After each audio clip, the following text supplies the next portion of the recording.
Hi friends, నేను miss రావిని. నిన్న episode మీరు చూస్తుంటే బిగ్ బాస్ భారీ స్కెచ్ అయితే వేసింది. ఏంటంటే ఆపరేషన్ కళ్యాణ్ విజయవంతం చేసింది.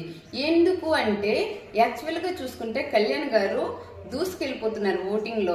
మొత్తం 13 మెంబర్స్ ల కంటెస్టెంట్స్ చూసుకుంటే 4th పొజిషన్ లో ఓటింగ్ రేస్ లో అయితే దూసుకుపోతున్నారు కళ్యాణ్ కదా.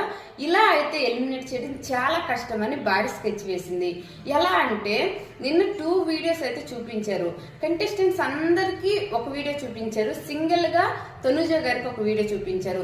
2 వీడియోస్ లో కూడా ఎటువంటి తప్పు లేదు కళ్యాణ్ గారిది.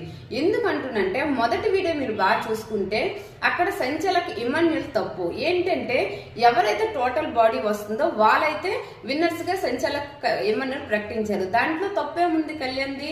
లేదు కదా. ఎవరి టోటల్ బాడీ వస్తే వాళ్ళు విన్నర్స్. సెకండ్ చూసుకుంటే డెమోన్ పవన్ కళ్యాణ్ చెప్పినట్టుగా కళ్యాణ్ చీటింగ్ చేసినట్టుగా బర్నీ గారికి అనుకున్నారు, కానీ కాదు. ఎందుకు అంటున్నా అంటే యాక్చువల్ గా కళ్యాణ్ కి బర్నీకి కాస్త ర్యాపో తక్కువగా ఉంది, ఈజీగా గెస్ట్ చేయొచ్చు. మళ్ళీ ఇంకో విషయం ఏంటంటే డెమోన్ పవన్ అది మేనరిజం. మీరు లైవ్ చూస్తుంటే ఫస్ట్ నుంచే డెమోన్ పవన్ ఆ ఫుడ్ ని అలాగే కదుపుతూ అటే చూపిస్తూ ఆ విధంగా ఉన్నారు. దీనిపై మీ అభిప్రాయం ఏంటో కామెంట్ చేయండి. ఇంకెవరైనా సరే కళ్యాణ్ ఫ్యాన్స్ సబ్స్క్రైబ్ చేయకపోతే ప్లీజ్ సబ్స్క్రైబ్ చేసి లైక్ చేయండి. ప్రతి కళ్యాణ్ ఫ్యాన్ కూడా ఈ వీడియో అయితే షేర్ అవుతుంది. Thank you so much. Bye bye.